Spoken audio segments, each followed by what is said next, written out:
Salut les skateurs, j'espère que ça roule. Aujourd'hui je vous présente une nouvelle paire de chaussures, la VM1 Low suédée en couleur black de la marque Last Resort AB en collaboration avec la fameuse marque de roues Spitfire. J'avoue m'être complètement fait avoir par le marketing, j'ai été séduit tout de suite par cette petite flamme Spitfire. J'ai dépensé 90€ en skate shop, essayé cette paire de chaussures pour vous assurer de ne pas être déçu et d'acheter la paire de chaussures qui vous va correctement. On regarde ce qu'il y a dans la boîte. Et voilà. Vous pouvez changer la couleur des lacets si vous voulez grâce à cette petite paire supplémentaire. On retrouve les logos Spitfire sur la languette et à l'arrière de la chaussure. Ici aussi le logo Last Resort. Moi j'aime bien ces revêtements là parce que je sais qu'ils résistent bien à l'abrasion du skate. Et on voit un renfort sur le côté de la chaussure qui a l'air aussi assez résistant. Avec d'ailleurs les petits logos de roue Spitfire. Sur le dessous, on voit un joint entre la semelle et le rebord de la chaussure qui a l'air assez bien étudié. C'est une chaussure qui m'a l'air d'être assez souple. Semelle intérieure dite Cloudy Cush. Probablement parce qu'elle est assez légère et on voit qu'elle est perforée pour qu'elle soit plus respirante. À première vue, cette chaussure paraît assez résistante, pas très protectrice parce que c'est un modèle low, en tout cas très bien fini. La Resort, c'est une marque assez jeune puisqu'elle a environ 5 ans. Elle a été montée entre autres par Pontus Alve, que vous devez connaître comme grand skateur des années 90-2000 ou encore comme fondateur de la marque Polar, qui aujourd'hui s'attaque au monde de la chaussure avec ce modèle phare, la VM1, qui est aujourd'hui décliné sous une collaboration avec Spitfire. Et je rappelle que personnellement, je ne vais pas faire de skate avec mes chaussures neuves comme ça avant de les avoir formées un petit peu.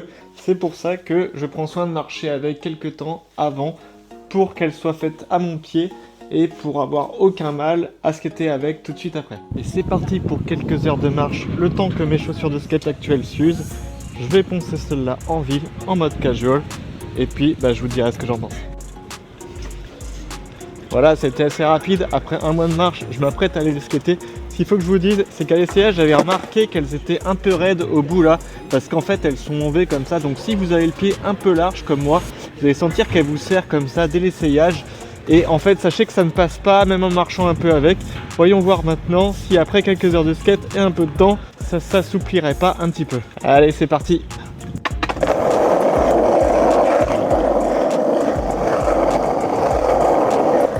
Ce que je remarque tout de suite, c'est qu'elles sont un petit peu plus raides que mes précédentes Vans qui étaient vraiment orientées feeling de la board. Là, on sent qu'elles sont un peu plus épaisses au niveau de la semelle. J'ai un tout petit peu moins de ressenti du concave par exemple.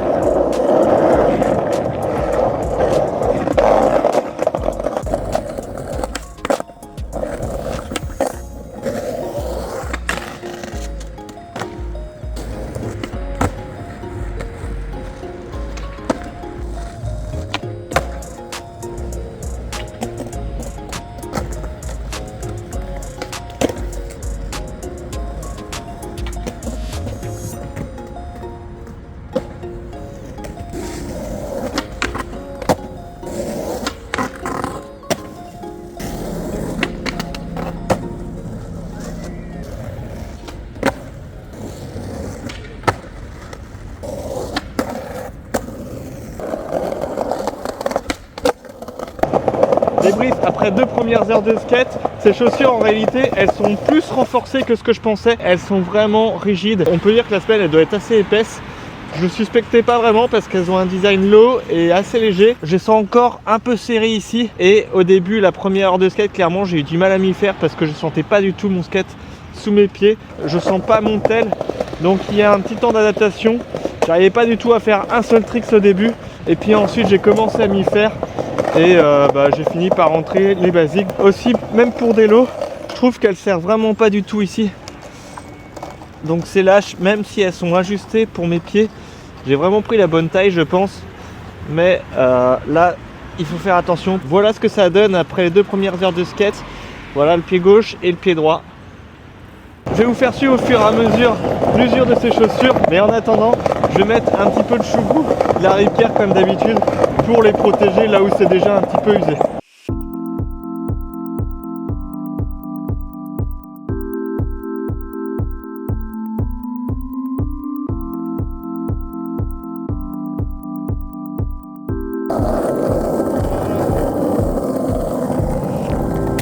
Voilà, comme ça c'est un peu mieux protégé.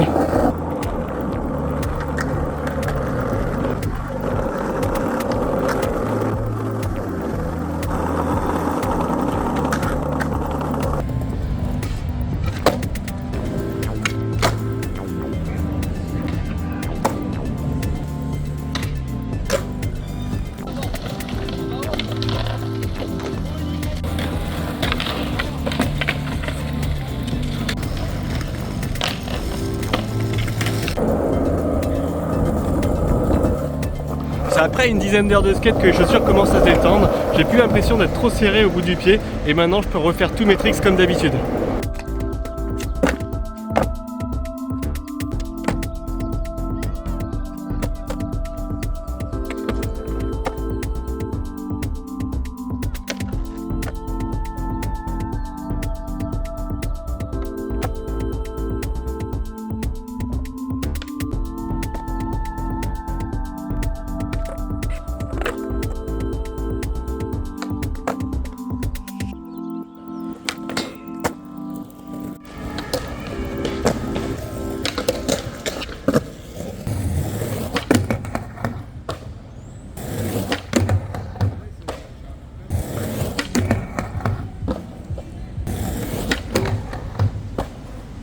Petit point rapide après une trentaine d'heures de skate et surtout pour vous dire d'ailleurs que j'ai changé la semelle pour des Footprint Game Changers. Cette paire de chaussures, elle était un petit peu étroite au départ. C'était aussi par rapport au fait que les semelles, elles sont assez épaisses. Donc en changeant pour des semelles un peu plus fines, je vous invite à regarder d'ailleurs la vidéo sur les Footprint. Eh bien j'ai plus de place à l'intérieur, notamment au fond, puisque moi j'ai un pied assez large. Donc maintenant ça file beaucoup mieux. Ce que je peux remarquer aussi, c'est que la chaussure elle s'épanche un peu sur le côté comme ça, en tout cas c'est ce que j'ai l'impression. Donc ça c'est pas forcément très bon signe. J'aime bien quand la stabilité elle est bien conservée pendant toutes les heures de skate jusqu'à la fin de la vie de la chaussure. Et puis je les répare aussi assez régulièrement, à peu près toutes les 3-4 heures. Donc sur les autres parties c'est une usure normale, bien entendu ça s'abîme et je renforce aussi au fur et à mesure ici. Ensuite, sur la semelle, on a toujours une semelle assez raide, mais je pense que la semelle elle va durer assez longtemps, enfin en tout cas j'espère.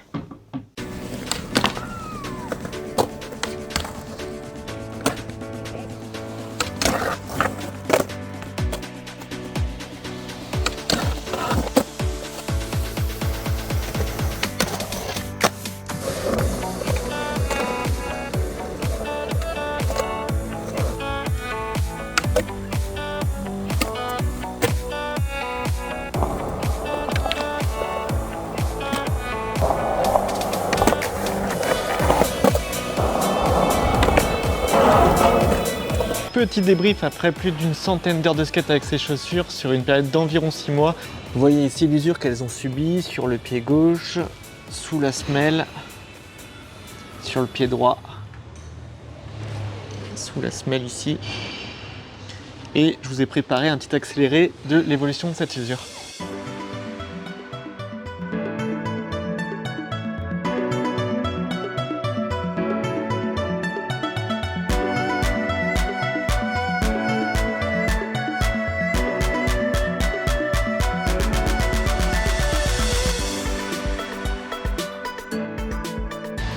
Il me reste, je pense, assez peu d'air de skate encore à faire avec. Je vous fais quelques dernières images avant le bilan définitif.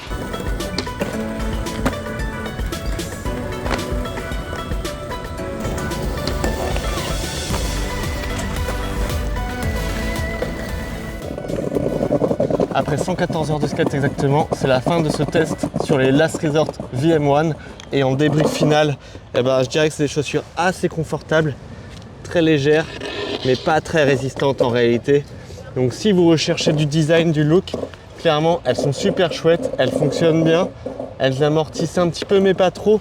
Moi je trouve que la semelle intérieure elle est à refaire parce que j'ai pas trouvé qu'elle était suffisamment amortissante et surtout elle prend beaucoup de place, donc j'ai dû les changer.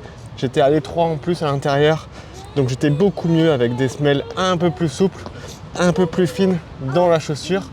Et sinon j'ai pu skater quand même tout ce temps avec ces chaussures, c'était un vrai plaisir, même si je suis pas sûr de retourner sur ce modèle là car j'ai dû les réparer très souvent.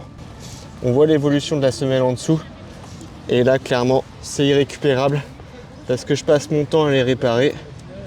Et la prochaine étape c'est que je vais attaquer ma semelle intérieure orthopédique. Donc on va s'arrêter là. Si vous voulez les tester, je vous invite à les acheter, ce sera pas un mauvais achat. Essayez-les bien en skate shop parce que la taille elle peut être un peu difficile à choisir, elle taille petite donc ne vous trompez pas et sinon ça reste une bonne chaussure de skate. Voilà, c'est la fin de cette vidéo, j'espère qu'elle vous a plu. Si vous avez des questions, n'hésitez pas à les mettre en commentaire, j'y répondrai. D'ici là, faites un maximum de tricks et à plus les skateuses. Ça va.